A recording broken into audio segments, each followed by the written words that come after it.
हरे कृष्ण। और कौन बता सकता है इस श्लोक पे क्या शिक्षा प्राप्त किया है हमने? प्रश्न पूछ रहे हैं। प्रश्न ये है, मैं वापस से श्लोक आपको दिखाता हूँ। ये तीसरे अध्याय का 30 नंबर श्लोक है। मयि सर्वाणि कर्माणि संन्यस्य अध्यात्म चेतसा निराशे निर्ममो भूत्वा युद्धस्व विगता ज्वरा। तो इस श्लोक पे हमने क्या चर्चा किया अभी तक, वो आपको बताना है। आपका क्या अंडरस्टैंडिंग? कृष्णा प्रभु जी। हरे कृष्ण। प्रभु कृष्णा, भगवान कृष्ण ये कह रहे हैं कि फुल्ली सरेंडर करो मुझे, बस यही है। इसका तात्पर्य यही है प्रभु जी। हाँ, ओके, वेरी नाइस। बिल्कुल सही आपने बताया। तो भगवान ये बोल रहे हैं कि फुल सरेंडर कर दो, पूरा समर्पण कर दो। तो इस श्लोक का क्या महत्व है इस अध्याय में? ये अध्याय का नाम है कर्म योग। इस कर्म योग में भगवान ये जो श्लोक बोले, इसका क्या महत्व है, इससे क्या सूचित होता है? जो यस। भी जो भी कर्म कर रहे हैं, मतलब जो शास्त्रों के हिसाब से जो कर्म कर रहे हैं, उस हिसाब से कर्म करना है। कर्म का कोई फल भगवान देंगे, अपने को कोई उसकी एक्सपेक्टेशन नहीं रखना है, और ना ही अपने हिसाब से कर्म फल आ रहा है या नहीं आ रहा है उसमें कोई आसक्ति रखनी पड़ेगी। ओके ओके, ठीक है ठीक। यस, प्रतिज्ञा माता जी, आप कुछ ऐड करना चाहते हैं? प्रतिज्ञा पांडे माता जी, आप सुन पा रही हैं? हाँ बोलिए माता जी। प्रभु जी, कंटिन्यू प्लीज, सॉरी। ओके, और कोई भक्त हैं जो इसमें बता सकते हैं कुछ? हरे कृष्णा प्रभु जी, पंचांग प्रणाम। प्रभु यस। जी, जैसे भगवान श्री कृष्ण कहते हैं अर्जुन जी से कि मतलब मैं ही सब कुछ करने वाला हूँ। अर्जुन, ये मत सोचो कि मतलब तुम कर रहे हो अपने, आपके दिमाग में जो मैं सब कुछ डाल रहा हूँ करने के लिए, इसका रिजल्ट अच्छा ही आएगा। नहीं मतलब नहीं कि नहीं, सबको आपको, प्रेरित। नहीं नहीं, पूरा गीता का मैं नहीं पूछ रहा हूँ कि गीता में भगवान क्या बोलते हैं। आपको ये जी प्रभु श्लोक का जी। मतलब बताना है। ये जो श्लोक हमने कल 2 दिन से चर्चा की हम लोग, जी मैं प्रभु जी। वापस से इसका अनुवाद पढ़ के आपको बता देता हूँ तो याद आ जाएगा। कल परसों हमने इस पर चर्चा की। मयि जी प्रभु जी। सर्वाणि कर्माणि संन्यस्य अध्यात्म चेतसा निराशीर निर्ममो भूत्वा युद्धस्व विगता जुरा। भगवान बोल रहे हैं, there for Arjun surrendering all your works unto me. इसलिए है अर्जुन, अपने सभी कार्यों को मुझे समर्पित करते हुए, पूर्ण रूप से मेरे ज्ञान में स्थित होकर के, बिना किसी लाभ की इच्छा करते हुए और बिना किसी वस्तु पे अपना आधिपत्य जमाते हुए और आलस से मुक्त होकर के युद्ध करो। ये इस श्लोक का अर्थ है, सीधा साधा मतलब श्लोक का अर्थ है। अब इस श्लोक से हमको क्या शिक्षा मिलती है, ये हमने कल 2 दिन में चर्चा किया। और ये श्लोक क्यों महत्वपूर्ण है तीसरे अध्याय में, ये कर्म योग में भगवान इस श्लोक को क्यों बोले, ये आपको बताना है। तो अगर ये जो जानते हैं तो आप लोग बता सकते हैं, नहीं तो फिर वापस से मैं रिपीट करता हूँ, चलेगा? इस कोई और भक्त? हरे कृष्णा प्रभु जी। अपने यस। आप को हर चीज का ओनर या कंट्रोलर समझना एक बहुत बड़ी गलती है, और हम सब ऐसा करते हैं। इसके लिए भी भगवान बोल रहे हैं कि इस चीज को भी तुम मुझ पे समर्पित करो। तुम कुछ नहीं कर रहे हो, you are only the medium. अगर मेरे को समर्पित करके करोगे तो मैं उस चीज का हमेशा से ओनर हूँ, चाहे तुम अच्छा करो चाहे गलत। इसलिए मुझे ही ओनर समझो, खुद को नहीं समझो।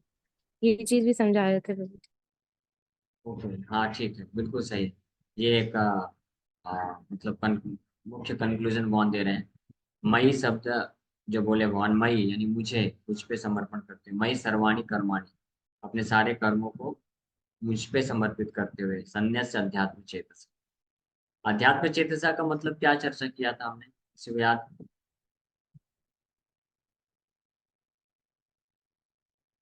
अध्यात्म चेतसा का प्रभु मतलब? जी, आध्यात्मिक चेतना के बारे में कि भौतिक चेतना से उठ के अपने आप को आत्मा समझो, मेरा एटर्नल अंश समझो कि भगवान कृष्ण का मैं सनातन अंश हूँ। आध्यात्मिक स्थिति, आध्यात्मिक साक्षात्कार पे स्थित होकर के स्थित होना, इसको बोलते हैं अध्यात्म चेतसा। निराशीर का मतलब क्या है, और निराशीर व्यक्ति कैसे हो सकता है? यस। फिर निर्ममों का मतलब क्या है कि सत्यनारायण की कथा हो गई, ठीक है। ये श्लोक बहुत महत्वपूर्ण है। देखिए, मैं रिक्वेस्ट करूंगा कि इसको, पता नहीं अभी तक यूट्यूब में डाला गया कि नहीं डाला गया, तो अगर इस श्लोक को, का कल्मिनेशन का मतलब होता है कि किसी प्रोसेस या किसी कार्य को करने का जो अंतिम अवस्था होती है, जो फाइनल एंड रिजल्ट होता है, उसको कल्मिनेशन बोलते हैं। यानी जैसे आप धरती पे जब बीज डालते हैं तो वो कल्मिनेट होता है एक वृक्ष बन के और फल देता है, वो उसका कल्मिनेशन बोला जाता है। उसको हिंदी में क्या बोलेंगे ये पता नहीं, लेकिन आप ऐसे समझ सकते हैं कि बीज डालने पे, कोई बीज है उसको सब प्रोसेस किया गया, फाइनली बढ़ते बढ़ते बढ़ते बढ़ते वो एक वृक्ष बन जाता है, और फिर जब वो फ्रूट देता है, फल देता है, तो that is culmination, and point, यानी जो एक्सपेक्टेड है। तो उसी प्रकार से ये इस अध्याय में, तीसरे अध्याय में ये जो श्लोक आया है, 30 नंबर का श्लोक, मई सर्वाणी कर्माणि, तो ये तीसरे अध्याय का जो है फाइनल कंक्लूजन है, निष्कर्ष है। न केवल तीसरे अध्याय का बल्कि पूरे भगवत गीता का ही निष्कर्ष है कि भगवान की शुद्ध भक्ति करना, और उसको भगवान तीसरे अध्याय में कर्म योग के माध्यम से बता रहे हैं कि कर्म योग के हिसाब से भी देखोगे तो ऑल द कर्म, जितने भी कर्म है वो सब मुझे अर्पित करने के लिए बने। इसलिए मई सर्वाणी कर्माणि संन्यस्य, अध्यात्म चेतसा में रहते हुए सारे कर्मों को मेरे तरफ अर्पित करो, यानी भक्ति करो। तो भक्ति योग को जोर दे करके बोलने के लिए भगवान ये श्लोक, तो ये श्लोक से हमको ये शिक्षा मिलती है कि हालांकि अलग अलग अध्यायों में, कर्म योग में ज्ञान योग, ध्यान योग, भक्ति योग, भगवान अलग अलग चीजें बोले हैं, लेकिन ये सब का जो मूल उद्देश्य है भगवान की भक्ति करना है। ये स्पष्ट भगवान प्रूफ करने के लिए इस अध्याय में ऐसा इस श्लोक में बोल रहे हैं, ठीक। तो ये पहली चीज है कि कर्म योग की भक्ति योग है, और कर्म योग की जो सिद्धि है, कर्म योग जब हाईएस्ट स्तर पे जाता है तो वास्तव में भक्ति योग बनता है। ये इस श्लोक से हमको ये शिक्षा मिलती है। और दूसरा, फिर हमने चर्चा किया था कि इस अवस्था में जो भक्त होते हैं वो किस प्रकार से उनको कार्य करना चाहिए। तो भगवान बोल रहे हैं निराशीर निर्ममो। तो अब ये निराशीर निर्ममो का क्या अर्थ है, हमने विस्तार से कल परसों चर्चा किया है, तो आप लोग वापस से सुन लीजिए, ये बहुत महत्वपूर्ण है। आज हम लोग विगता जोरा पे चर्चा करेंगे। कि भगवान बोले कि निराशीर यानी अन्य किसी आश्रय को छोड़ करके पूरी तरह से भगवान पे आश्रित होकर के, निर्ममो मतलब किसी भी प्रकार का प्रोप्रिएटरशिप नहीं, ऑनरशिप नहीं, ये मेरा है। तो हमने निर्ममो पे थोड़ा चर्चा किया था कल कि निर्ममों का मतलब होता है कि मैं अपने शरीर के द्वारा, इंद्रियों के द्वारा, मन के द्वारा, बुद्धि के द्वारा जो भी कार्य करता हूँ वो कार्य भी, और जो उस कार्य को करने से फल मिलता है, जो भी रिजल्ट मिलेगा उस पे भी, और प्लस साथ ही साथ में मेरे शरीर, इंद्रिया, मन, बुद्धि, ये तीनों चीजों पे। ध्यान से सुनिएगा, निर्ममों का मतलब क्या होता है कि मेरा खुद का ये शरीर जिसमें इंद्रियां हैं, मन है, बुद्धि है, ये जिसका इस्तेमाल करके मैं कुछ कार्य करता हूँ, तो इसका इस्तेमाल करके जो कार्य करता हूँ वो कार्य, दैट वर्क इटसेल्फ, एंड फिर उसको करने के बाद जो फल मिलता है, रिजल्ट, ये तीनों चीजें जो है इसके एकमात्र इकलौते मालिक कौन है, भगवान। हाँ, तो इस चेतना में स्थित होने को बोलते हैं निर्ममो, कि मेरा कुछ नहीं, मैं कुछ नहीं। और निर्ममो का तो ये एक तीन चीज हो गई, और आखिरी बचता है आत्मा। तो आत्मा भी भगवान को बिलोंग करता है, that is perfect stage of निर्मम, विदाउट ऑनरशिप। जो मायावादी कॉन्सेप्शन ऑफ निर्ममा है, मायावादी सन्यासी जो होते हैं, उनका जो कॉन्सेप्शन है, वो सोचते हैं कि इस संसार का कोई भी चीज हमारा नहीं, वो ऐसा सोचते हैं। लेकिन वो बस एक छोटा सा एस्पेक्ट है निर्ममता का, निर्ममों का। लेकिन जो वैष्णव अंडरस्टैंडिंग है, दैट इज कंप्लीट अंडरस्टैंडिंग। जो वैष्णव भक्त लोग जो जिस चेतना में कार्य करते हैं वो परफेक्ट रूप से निर्ममा होते हैं, क्योंकि वो जानते हैं कि इस संसार का कोई भी वस्तु मेरा नहीं है, ये शरीर, इंद्रियां भी मेरी नहीं है, ये कार्य इनके द्वारा जो मैं करता हूँ वो भी मेरा नहीं है, और मैं खुद भी, ये सब मेरे नहीं है। ये तो ठीक है, ये तो मायावादी सन्यासी लोग भी जानते हैं कि ये सब कुछ मेरा नहीं, लेकिन ये किसका है, वैष्णव लोग जानते हैं ये केवल और केवल भगवान का है, इसलिए सब भगवान के लिए इस्तेमाल करना चाहिए। और यही कारण है कि जो निर्ममा भक्त होते हैं, भक्त वैष्णव जो होते हैं, तो वो लोग किसी वस्तु का और शरीर का, इंद्रियों का, या जो इच्छाएं होती हैं इनको त्यागते नहीं। जो मायावादी सन्यासी होते हैं वो इस सबको त्यागना चाहते हैं। वो सोचते हैं इससे, इस भौतिक संसार से मेरा कोई लेना देना नहीं है, शरीर से, मन से, इंद्रियों से, मन में जो भी इच्छाएं हैं वो सबको त्याग दो, मेरा कोई लेना देना नहीं। निर्ममा अहम ब्रह्मास्मि, मैं ब्रह्म हूँ, ये वो सोचते हैं। लेकिन वैष्णव जानते हैं कि मेरा तो नहीं है, लेकिन ये सब भगवान का है, इसलिए भगवान के लिए इस्तेमाल होना चाहिए। इसलिए 3 प्रकार के लोग होते हैं, मैं बताया था पिछले भी कुछ क्लासेस पहले, कई क्लासेस पहले, कि एक होते हैं भोगी, दूसरे होते हैं त्यागी, और तीसरे होते हैं योगी। तो जो भोगी होते हैं वो तो पूरी तरह से ममता के भाव में होते हैं कि सब कुछ मेरा है, सब कुछ हमारा है, ये शरीर हमारा है, इंद्रियां, बुद्धि, मन मेरा है, और जो मेरे पास सुख संपत्ति के साधन है वो सब मेरा है। मेरा घर, मेरे पत्नी, मेरे बच्चे, मेरे माँ बाप, मेरा समाज, और मेरा वस्तु, मेरा कार, मेरा ये सामान, वो सारी चीज वो अपना मानते हैं और अपना नाम लिख देते हैं। उनका नाम का अकाउंट होता है, उतना बैलेंस होता है, तो उसको लगता है कि सब मेरा है, तो इसको बोलते हैं भोगी। अब वो इसका इस्तेमाल किस लिए करता है फिर? अपने भोग के लिए ही करता है ना? या अपने आप को संतुष्ट करने के लिए ही, अपने से संबंधित लोगों के भोग के लिए भी करता है। तो उसमें भी अल्टीमेटली ऑब्जेक्टिव है कि अपने आप को, अपने इंद्रियों की तृप्ति की जा सके, इसको बोलते हैं भोगी। और जो त्यागी होते हैं वो एटलीस्ट एक स्टेप ऊपर होते हैं, कम से कम इतने मोह में तो नहीं रहते, तो वो लोग जान जाते हैं कि ये सब मेरा नहीं है। हाँ, ये सब मेरा नहीं है, ये सब इल्यूजन है, भ्रम है, ये शरीर भी मेरा नहीं है। अहम ब्रह्मास्मि, मैं इस दुनिया से मेरा कोई नाता रिश्ता नहीं। तो वो लोग सब कुछ छोड़ना चाहते हैं, सारे हर प्रकार की भौतिक इच्छाओं से मुक्त होना चाहते हैं, तो उनको बोलते हैं त्यागी या सन्यासी होते हैं वो, सॉरी, मायावादी सन्यासी। लेकिन वो भी इनकम्प्लीट अंडरस्टैंडिंग। लेकिन जो योगी होते हैं, योगी मतलब भगवान से जुड़ते हैं, जो भगवान से जुड़े रहते हैं, जो भक्त होते हैं, वो जानते हैं कि हाँ मेरा कुछ भी नहीं है, लेकिन सब कुछ भगवान का है, इसलिए सब कुछ भगवान के लिए इस्तेमाल करना चाहिए, भगवान के लिए जोड़ देना चाहिए। यही कारण है, इसलिए भगवान बोल रहे हैं निर्ममो होकर के मई सर्वाणी कर्माणी, जब संन्यास अध्यात्म चेतसा, सारे कर्मों को मेरे लिए अर्पण करो, ये है निर्ममा का मतलब। ठीक है। अब आखिरी चीज जो आता है, युद्धस्व विगता जोरा, इसलिए अर्जुन तुम युद्ध करो पूरी तरह से, पूरी तल्लीनता के साथ, पूरे उत्साह के साथ। विगता, विगत मतलब फ्री फ्रॉम, ज्वरा मतलब लेथर्जी। ये जो ज्वर है, ज्वर का मतलब वैसे तो होता है ताप, हाँ, ताप होता है। तो ज्वरा यहाँ पे विदाउट बीइंग लेथर्जिक, यानी बिना किसी प्रकार के संशय के, या बिना किसी प्रकार के आलस्य के, बिना किसी प्रकार के रुकावट के, बंधन के, बिना कोई बाधा सामने रखे हुए। वो बाधा क्या है, बंधन क्या है, वो रुकावट क्या है, या ट्रैफिक जैम बोल सकते हैं। वो है मन में आने वाले जो फॉल्स मिसकंसेप्शन, जो मिसकंसेप्शन होते हैं, जिसके कारण हम जो है हमारा जो इंक्लिनेशन यानी प्रवृत्ति है भगवान की सेवा करने की, स्वाभाविक रूप से वो हम नहीं कर पाते हैं। बहुत सारे बाधाएं आती हैं। जैसे उदाहरण के लिए यहाँ पे तो अर्जुन को युद्ध के लिए बोल रहे हैं, लेकिन हमारे लिए ये एप्लीकेबल है हमारे साधना भक्ति में, जब करना। हाँ, तो जो अध्यात्म चेतसा में होता है, निराशीर निर्ममो होता है, तो वो विगत ज्वरा हो जाता है। वो इस प्रकार के लेथर्जिक सिचुएशन से मुक्त हो जाता है, मुक्त होकर के अच्छे से नाम जप करता है। कई बार ऐसा होता है भक्त के जीवन में कि वो 16 माला करना चाहते हैं लेकिन नहीं कर पाते, कई कारण होते हैं।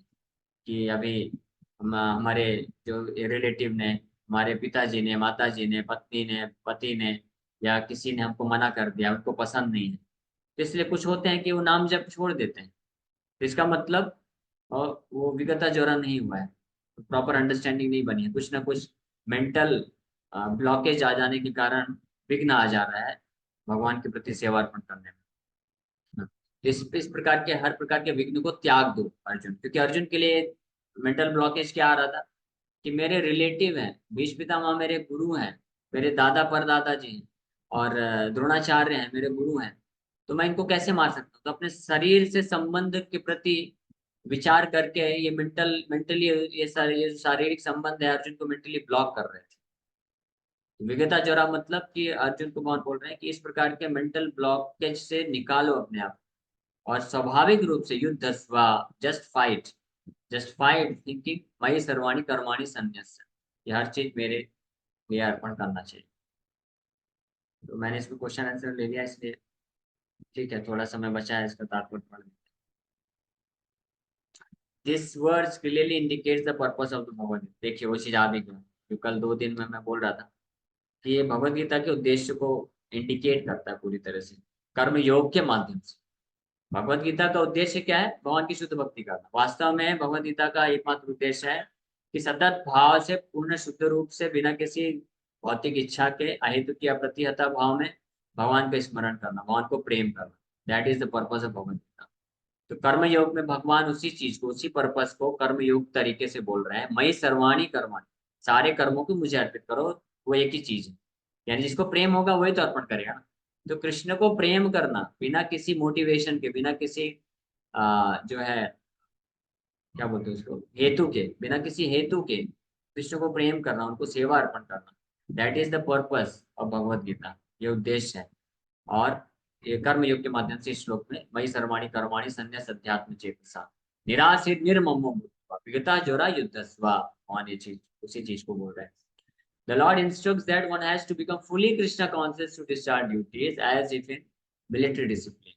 यानी पूर्ण रूप से कृष्ण भावना भावित होकर के कर्तव्य को करना चाहिए, यानी कृष्ण को ध्यान में रखते हुए, कृष्ण के लिए कर रहा हूँ ये जानते हो। Such an injunction may make things a little difficult.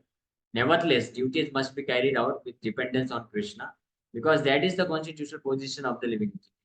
तो इस प्रकार का जो चेतना में रह करके कार्य करना कि मुझे कृष्ण के लिए कार्य करना है, अगर ये कृष्ण चाहते हैं, कृष्ण से प्रसन्न होंगे तो मुझे करना है। तो ये कई बार इस प्रकार के इंजंक्शन को पालन करना मुश्किल हो सकता है। हाँ, मुश्किल क्यों हो सकता है? क्योंकि हम ऐसे समाज में रहते हैं जहाँ पे हर कोई कृष्ण का भक्त नहीं, तो वो लोग जो है बाधाएं उत्पन्न करेंगे।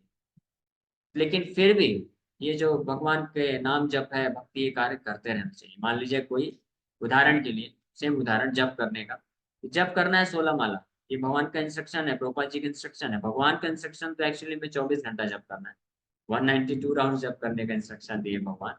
लेकिन प्रभुपाद जी जानते हैं कि हम अभी उस स्थिति में है नहीं, तो हमको मिनिमम कोटा दिए कि चलो यू स्टार्ट विथ 2 आवर्स। आप 24 घंटे तो नहीं कर सकते, 2 घंटे से चालू करो, कंसेशन दिए, तो फिर धीरे धीरे बढ़ सकते हैं। तो उतना करना ही करना है। अभी कोई आके बोलेगा कि क्यों कर रहे हो इतना माला जप, क्या जरूरत है? अपना स्टूडेंट हो, पढ़ाई करो, आप जॉब करते हो, आपको फैमिली है, पत्नी है, बच्चे हैं, उनका सेवा करना, उनके प्रति कर्तव्य है, वो ज्यादा महत्वपूर्ण है कि बैठ के आप 2 घंटा जो है नाम जप कर रहे हो। ठीक है, बस एक बार हरे कृष्णा बोल दो, भगवान हो गया। तो कुछ लोग ऐसे भी होते हैं जो यहाँ तक बोल देंगे आपको कि अगर आप 2 घंटे नाम जप करते हो तो आप वास्तव में ये पाप कर रहे हो किसके प्रति? आपके परिवार वालों को। क्योंकि आप जो है 2 घंटे हरे कृष्णा में दे रहे हो, वो 2 घंटे परिवार वालों को नहीं दे रहे हो, ऐसा भी बोल देते हैं। या कुछ लोग बोलते हैं कि जैसे मैं जब पढ़ाई करता था कॉलेज में, तो मेरे फ्रेंड सर्कल में कुछ लोग जो नास्तिक थे, वो मेरे को ऐसे बोलते थे कि अगर तुम 2 घंटे हरे कृष्णा जप कर रहे हो ना, तो आप जो है इंजीनियरिंग कॉलेज के प्रति, आपके सब्जेक्ट ब्रांच के प्रति आप वो धोखा दे रहे हो। वो 2 घंटे आपको उसमें कर देना चाहिए, आप हरे कृष्णा क्यों कर रहे हो? तो उस वक्त मैं तो फर्स्ट ईयर में ही था, तब जुड़ा था, जब सेकेंड सेमेस्टर में, तो इतना मुझे गीता का श्लोक पता नहीं था, नया ही जुड़ा था। मैं बस इतना बोला कि ठीक है, मैं 2 घंटे नाम जप कर रहा हूँ, लेकिन आप तो 4-4 घंटे जो है मूवीज देखते हो, व्हाट्सएप चलाते हो, फेसबुक चलाते हो, गर्लफ्रेंड के साथ घूमते हो, तो तब धोखा नहीं देते हो आप आपके इंजीनियरिंग सब्जेक्ट के प्रति, माँ बाप के प्रति धोखा नहीं देते हो? जैसे कई लोग मिलेंगे जो इस प्रकार से मेंटल ब्लॉकेज क्रिएट करने की कोशिश करेंगे आपके अंदर। आपको, यहाँ तक कि कुछ टीचर्स भी हो सकते हैं, आप बोल सकते हैं कि आप धोखा दे रहे हो आपके माँ बाप को, आपके इंजीनियरिंग सब्जेक्ट को, आपके कैरियर के प्रति ये धोखा दे रहे हो, आप 2 घंटे डेली जो नाम जप कर रहे हो। तो उनको बोलना चाहिए। तो उनको ये सिद्धांत तो बाद में समझाएंगे, पहले ये बोल सकते हैं कि कितने सारे स्टूडेंट हैं जो लोग कितना गलत गलत काम करते हैं, तो क्या वो धोखा नहीं हुआ? लेकिन वास्तव में धोखा नहीं है, हम धोखा दे रहे हैं भगवान को अगर हम 24 घंटे उनका स्मरण नहीं करते हैं। लेकिन भगवान इतने दयालु हैं, परम दयालु हैं कि भगवान बोलते हैं ठीक है, नो प्रॉब्लम, आप 24 घंटा नहीं दे सकते तो चलो करो, कुछ तो करो, कर्म करो, मेरे को अर्पण कर दो, धीरे धीरे प्रगति करो, तो भगवान की दया है।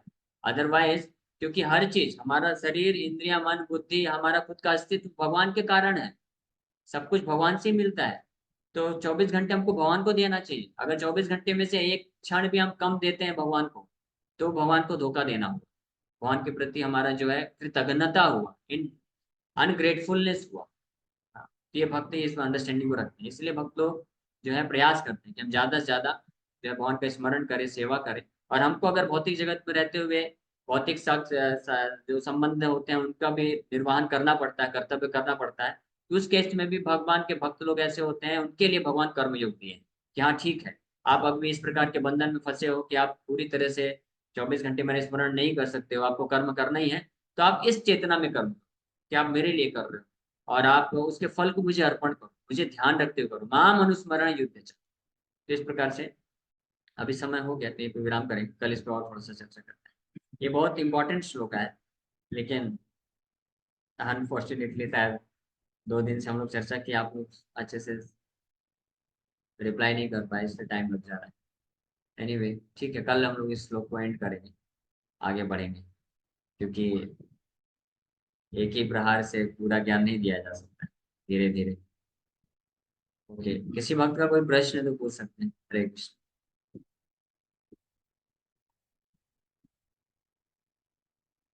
यस, किसी का कोई प्रश्न है?